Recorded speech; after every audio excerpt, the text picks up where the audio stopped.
پھر اس کے بعد امام حسن علیہ الصلوۃ والسلام خلافت پہ یا حکومت پہ آئے اور حکومت امام قائم ہوئی. 2 ماہ چند ماہ کے اندر اغتیال معاویہ، اغتیال اہل شام اپنے اوج پہ جا پہنچا. حالات کو یہاں پر لے آئے کہ اب وقت آ گیا ہے پوری ریاست پر، پوری مملکت پر، تمام بلاد اسلامی پر اور پوری امت اسلامی پر حکومت قائم کرنے کے لیے. اور نقشہ بنایا سیاسی، کامیاب اس اسٹریٹجی کے مطابق حکومت ان کو مل گئی. امام حسن کو صلح کرنا پڑی. یہ صلح میدان جنگ میں ہوئی. امام صلح کرنے نہیں گئے تھے. جس طرح عموماً ذکر کیا جاتا ہے کہ امام حسین جنگ پسند تھے اور امام حسن صلح پسند تھے. ایک امام جنگ ہے اور ایک امام امن ہے. نہ عزیز من، یہ ستم ہے، یہ ظلم ہے ائمہ کے اوپر. یہ امام حسن پر ظلم ہے. امام حسن بھی جنگ ہی کرنے گئے تھے اور امیر المومنین کے عہد کے نامکمل اس مرحلے کی تکمیل کے لیے گئے تھے. اس فتنے کو سرکوب کرنے گئے تھے. اس حزب کو، یہ اقتدار پسند حزب کو، مسلمانوں کو اس کے شر سے بچانے کے لیے امام حسن نے لشکر تشکیل دیا. لیکن اس حزب نے مسلمانوں کے اندر نفوذ کر کے، امام حسن کے لشکر کے اندر نفوذ کر کے اس نقشے کو بالکل امام حسن علیہ السلام نے جو، چونکہ امام حسن کے لشکر میں نفوذ تھا، مکمل نفوذ تھا شامیوں کا، اس کا ایک نمونہ میں آپ کی خدمت میں عرض کرتا ہوں. امام حسن علیہ السلام نے اپنے لشکر کا سپہ سالار اعلیٰ اپنے چچا زاد بھائی عبداللہ ابن عباس کے چھوٹے بھائی عبید اللہ ابن عباس کو بنایا، جو بنو امیہ کا بہت شدید دشمن تھا عبید اللہ. اس کی وجہ یہ تھی کہ عبید اللہ کے 2 چھوٹے بچے، کمسن بچے، بنو امیہ نے بے دردی سے قتل کروائے. لشکر شام نے، بصر ابن ابی ارطاط نے، جب یہ یمن کے والی تھے امیر المومنین کے زمانہ حکومت میں، امام حسن کی حکومت سے پہلے، وہاں پر شامیوں نے حملہ کر کے اور اسی عبید اللہ ابن عباس کے 2 کمسن بچوں کو ان کی ماں کے سامنے خنجر سے، تلوار سے نہیں مارا، بلکہ ان کی ماں کے سامنے ٹانگوں سے پکڑ کے زندہ چیر دیا بیچ میں سے. اس طرح سے ظلم کیا. ایک آگ عبید اللہ کے دل میں بنو امیہ کی نسبت بھڑکی ہوئی تھی. انتقام کا ایک طوفان، آتش فشان عبید اللہ کے دل کے اندر تھا. امام نے اسی وجہ سے کہ چونکہ اس کو ذاتی رنجش بھی ہے علاوہ دیگر چیزوں کے، اس کے اندر زیادہ قوی محرک ہے بنو امیہ کے ساتھ لڑنے کا، اس حزب کے ساتھ لڑنے کا. اس کو زمامدار بنایا، سپہ سالار بنایا، اور اس کو لگ بھگ 30,000 فوج دے کر امام حسن علیہ السلام نے 30,000 فوج کے ہمراہ بھیجا کہ جو تم اسی سفین کے مقام پر جا کر پڑاؤ ڈالو، اور میں باقی ماندہ فوج کو کوفہ میں جمع کر کے آپ کے ساتھ ملحق ہونے والا ہوں، اور نبرد کرتے ہیں، آخری جنگ کرتے ہیں. یہاں پھر بنو امیہ نے اپنا اغتیال کیا، فریب، دام، دھوکہ. عبید اللہ جو ہی پہنچے فوراً شامی وفد آ گیا، اور آ کر انہوں نے عبید اللہ ابن عباس سے ملاقات کی. ملاقات کر کے عبید اللہ کو پیشکش کی کہ یہ جنگ مناسب نہیں ہے، اس جنگ کو آپ ٹال سکتے ہو، قتل و غارت ہوگی، خون ریزی ہوگی، دونوں طرف سے ہوگی، اور آپ اس وقت مرکزی حیثیت، بنیادی شخصیت آپ ہو، اور آپ بجائے اس کے کہ جنگجو اور قاتل اور حالات خراب کرنے والے ہو، آپ کا ایک چہرہ بہت خوبصورت دنیا میں روشن ہوگا کہ آپ نے یہ قتل و غارت روکی ہے. اور دوسرا یہ کہ آپ اگر یہ سب کچھ کرو گے اس جنگ کو ٹالنے کے لیے، تو آپ کو اس کی پاداش، اس کا معاوضہ بہت اعلیٰ ملے گا. اور وہ 3 چیزیں ملیں گی. 3 چیزیں اس وفد شام نے عبید اللہ ابن عباس کو پیش کی. ایک وعدہ، خوبصورت ترین عورت، دمشق کی خوبصورت ترین عورت. آپ توجہ فرمائیں کہ عبید اللہ حجاز کے رہنے والے ہیں، یہ خلیجی عرب ہیں، دمشق خلیج نہیں ہے، دمشق لبنان، اردن، فلسطین، یہ عرب کا ایک علیحدہ خطہ ہے، اور ان دونوں کے اندر ابھی بھی بہت فرق ہے لوگوں کے رنگتوں میں اور چہروں میں۔ خلیج کے رہنے والے جھلسے ہوئے ہوتے ہیں، سڑی ہوئی جلد والے، سورج زدہ، چونکہ بہت شدت ہے گرمی کی، لیکن یہ عرب عراق، اردن، فلسطین، شام، دمشق، لبنان، یہ چہرے مورے میں خوبصورت لوگ ہوتے ہیں۔ اور خلیجی عرب آج بھی یہ دلدادہ ہیں اردنی اور فلسطینی اور لبنانی اور شامی عورتوں کے، اس وقت بھی تھے، اس وقت بھی ان کی حسرت ہوتی تھی، عیاشی کے طور پر بھی اسی طرف ان کی رغبت ہوتی تھی۔ اور یہ تو بہت بڑی چیز انہوں نے آفر کر دی، عبید اللہ ابن عباس کو جو شاید کبھی خوابوں میں لبنان و دمشق کی بیوی مانگ رہے تھے، آج سیاسی پاداش کے طور پر معاوضے میں آفر ہو گئی ہے، اور وہ بھی خوبصورت ترین۔ رال ٹپکی، پھر اس کے بعد دیناروں کی تھیلیاں کھلی، 10 یا 12 لاکھ دینار، یہ تردید میرے ذہن میں ہے، کتاب میں ایک معین عدد لکھا ہوا ہے، ظاہراً 10 لاکھ یا 12 لاکھ دینار اسی وقت تقدیم کیے گئے، پیش کیے گئے کہ یہ آپ کو پیش کریں گے۔ اور کچھ حصہ کہا کہ جب آپ منتقل ہو جائیں گے لشکرگاہ شام میں، وہاں پر آپ کو باقی ماندہ حصہ اس خوبصورت عورت سمیت باقی ماندہ اشرفیاں، سونے کے سکے، یہ آپ کو وہاں پیش کیے جائیں گے۔ اور تیسری آفر منصب و عہدہ و رینک تھا کہ آپ کو شامی فوج کا سپہ سالار اعلیٰ بنا دیا جائے گا تمام مملکت اسلام کے لیے۔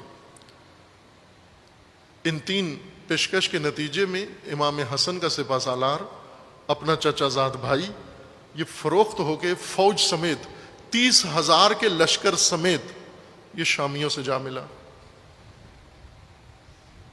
اور شام کے باقی جو جاسوس تھے یہ فوراً خبر لے کر کوفہ پہنچے، جو فوج امام حسن تیار کر رہے تھے، اس فوج کو جا کر اطلاع دے دی، امام حسن کی فوج میں جا کر یہ پھیلا دی یہ خبر کہ تمہارا پہلا دستہ اپنے سالار سمیت شام سے مل چکا ہے۔ اس دستے کو جب جو امام حسن کے ہمراہ تھا، جب انہیں خبر ملی، انہوں نے فوراً بھگدڑ مچائی، دوڑ دھوپ شروع ہوئی کہ اب تو جنگ ختم ہو گئی، اب تو چلو گھروں کو، جب وہ اصل دستہ لشکر کا چلا گیا تو اب ہمارا کیا فائدہ۔ انہوں نے دوڑ دھوپ شروع کی، دوڑتے ہوئے انہوں نے کہا کہ انہیں تو بہت کچھ مل گیا ہے، وہ تو بکے ہیں، انہیں لاکھوں دینار ملے ہیں، انہیں اور آفر ہوئی ہے، ہم جو امام حسن کے ساتھ ہیں، ہمیں تو شام نے، معاویہ نے کوئی آفر بھی نہیں کی، ہم ایسے خالی ہاتھ کیسے جائیں۔ لہٰذا مال غنیمت بھی نہیں ملا، کوئی معاوضہ بھی نہیں ملا، میدان سے چھوڑ کے اتنے دنوں سے گھروں سے باہر کیمپ میں چھونی میں کام کر رہے ہیں، گھر میں کیا لے کے جائیں گے، بیوی بچوں کے لیے کیا لے کر جائیں گے۔ لہٰذا انہوں نے کہا کہ تم اپنا ہی لشکر لوٹو، اسی کا مال غنیمت لوٹو، اور امام حسن کا لشکر لوٹ لیا انہوں نے۔ لوٹتے لوٹتے ایک گروہ جس کے ہاتھ میں کچھ بھی نہیں آیا، انہوں نے آپس میں بیٹھ کر یہ دیکھا کہ ہمارا ہاتھ میں تو کچھ بھی نہیں ہے، باقیوں نے تو کچھ آدھا لشکر تھا جنہوں نے شامیوں سے وصول کر لیا، آدھے لشکر نے اپنا لشکر لوٹ لیا، ہمارے ہاتھ میں تو کچھ بھی نہیں آیا۔ انہوں نے کہا کہ دیکھو کسی خیمے کے اندر کچھ بچا کھچا ہے یا نہیں، خبر ملی کہ صرف ایک جگہ بچ گئی ہے، نہیں لوٹ پڑی، اور وہ خود امام حسن کا خیمہ ہے۔ اس لشکر نے امام حسن کے خیمے پہ حملہ کیا، وہ خیمہ مکمل لوٹ لیا، اور پھر آخرکار بات یہ آ گئی کہ اور کیا، چونکہ اس لشکر میں تو اتنا مال و متاع نہیں تھا، مال غنیمت جو ہمارا پیٹ بھرے، جو ہماری تشفی کرے، مزید لوٹ کے لیے انہوں نے یہ پلاننگ کی کہ امام حسن علیہ السلام کو شامیوں کے حوالے کرتے ہیں، امام حسن کو شامیوں کے حوالے کرتے ہیں۔ توجہ فرمائیں، احتجاج، کتاب الاحتجاج، مرحوم طبرسی کی کتاب الاحتجاج، اس کے اندر جلد دوم میں احتجاجات امام حسن میں یہ روایت جو بارہا اس کا متن تفصیل کے ساتھ آپ مومنین کی خدمت میں پڑھا ہے، موجود ہے۔ آپ رجوع کر سکتے ہیں کتاب کی طرف بھی اور اس گفتگو کی طرف بھی. امام علیہ السلام نے وہاں پر اپنی صلح اور مصالحت کے اسباب بیان کیے. میں نے کیوں معاویہ کے ساتھ صلح کی ہے؟ فرماتے ہیں اس لیے صلح کی ہے کہ دو اغتیال، دو منصوبے، دو پلاننگ میرے سامنے آئیں. میں نے دیکھا کہ دو منصوبے ہیں، ایک میرے دشمن کی اور ایک میرے ساتھیوں کی. وہ ہا کہہ کر میں نے کئی عرصے تک سینسر کر کے یہ روایت پڑھی ہے عزیزان، ایک عرصے تک سینسر کر کے یہ روایت پڑھی ہے. بعد میں خود میرے اپنے ضمیر نے ملامت کی کہ کس لیے سینسر کر رہے ہو، کس کے ڈر سے کر رہے ہو، کس کے خوف سے کر رہے ہو. پھر پوری روایت پڑھ دی بغیر سینسر کے، جیسی امام حسن نے فرمائی تھی ویسی کئی دفعہ پڑھی ہے وہ روایت. وہ جملہ کیا تھا؟ یہیں پر اس روایت میں تھا ہا سے آگے جرت نہیں ہو رہی تھی پہلے مجھے پڑھنے کے لیے، لیکن پھر پڑھ دی وہ روایت. وہ کیا تھی؟ الذین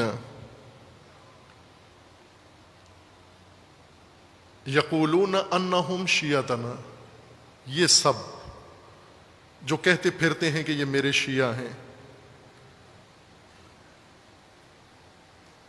پھر ان کا اغتیال، ان کا منصوبہ، ان کا دام فریب میرے سامنے آیا کہ یہ کیا سوچ رہے ہیں. پھر میں نے ان کا منصوبہ سوچا کہ یہ کیا سوچ رہے ہیں. دونوں کا جب میں نے رکھ کے پرکھا، موازنہ کیا، اپنے دشمنوں کا اور اپنے شیعوں کے دونوں کے منصوبے دیکھے، تو مجھے دشمن کا منصوبہ بہتر نظر آیا. کیوں؟ کہ میرے اپنے شیعوں نے میرے لیے جو منصوبہ بنایا تھا اس کے اندر بہت ذلت تھی. اس لیے میں نے، یہ کتاب الاحتجاج میں ہے، کئی دفعہ روایت پڑھی ہے عزیزان من. وہ کیا منصوبہ تھا کہ ہم امام حسن علیہ السلام کو پکڑ کے، گرفتار کر کے، رسیوں میں باندھ کے شامیوں کے حوالے کر کے معاوضہ لے لیتے ہیں، اس کے بدلے میں غنیمت لے لیتے ہیں، مال غنیمت لیتے تھے، امام فروشی کرتے ہیں. اس سے آگے تو ہمارے پاس اور کوئی راستہ، ہمیں کوئی چیز متاع نہیں ہے بیچنے کے لیے. ہمارے پاس جنگ تو ہونی نہیں ہے، مال غنیمت ملنا نہیں ہے، شام کی طرف سے بھی کوئی ہمیں آفر نہیں ہوئی. آخری اب یہ اپنا لشکر بھی لوگوں نے لوٹ لیا، اس میں بھی کچھ نہیں بچا. آخری متاع ہمارے پاس یہی بچا ہے کہ امام کو دشمن کے حوالے کر کے اس کا معاوضہ لے لیں. یہ کن لوگوں نے کیا؟ یہ تاریخ میں وضاحت کے ساتھ لکھا ہوا ہے، بہت دو ٹوک میں. تاریخ نے سینسر نہیں کیا، وضاحت کے ساتھ لکھا ہوا ہے. آسان ترین کتاب میں آپ کی خدمت میں عرض کرتا ہوں، بہت ساری تاریخ کی ساری کتابوں میں لکھا ہوا ہے. منتہی الاعمال مرحوم محدث قمی کی کتاب ہے، اس کے اندر انہوں نے کھول کے لکھا ہے. البتہ جنہوں نے لکھا ہے ساتھ پھر توجیہ بھی کی ہے، اس کی تعویل بھی کی ہے، اس کو اوپر پردہ ڈالنے کی بھی کوشش کی ہے، لیکن اصل مطلب بھی لکھ دیا، نام بھی لکھ دیا، طبقہ بھی لکھ دیا، گروہ بھی لکھ دیا. وہ کون سے کوفی شیعہ تھے جنہوں نے امام حسین کو فروخت کرنے کا نعوذ باللہ منصوبہ بنایا تھا. امام نے فرمایا جب میں نے یہ دونوں دیکھے تو دشمن کا منصوبہ یہ تھا کہ مجھ سے اقتدار چھین لے. ان کا یہ منصوبہ تھا کہ یہ مجھے اسیر کر کے ان کے سپرد کر دیں. تو مجھے اس کے منصوبے کو بہتر لگا، اس میں کم نقصان تھا. لہذا اس صورتحال میں زخمی بدن کے ساتھ امام کی ران پر نیزہ مارا، اپنے ہی لشکر نے نیزہ مارا لوٹ کے دوران. پٹی باندھ کر زخمی جسم کے ساتھ جا کر ان سے پوچھا بھائی کیا چاہتے ہو؟ انہوں نے کہا شرائط آپ رکھیں، معاہدہ کرنا چاہتے ہیں. شرائط امام حسن نے لکھی، معاہدہ ہو گیا کہ آپ اتنی مدت تک حکومت کر سکتے ہو، لیکن اس کے بعد حکومت کسی کو دے نہیں سکتے، اس کے بعد حکومت اپنے اصل کی طرف لوٹ کر آ جائے گی. یہ معاہدہ کیا امام نے اس فضا کے اندر. اب آپ امام حسن کو امام امن کہو گے، امام مصالحت پسند کہو گے، اور امام حسین کو امام جنگ؟ نہ عزیز من، امام حسن بہت مظلوم ہیں، بہت مظلوم، امام حسین سے زیادہ مظلوم ہیں.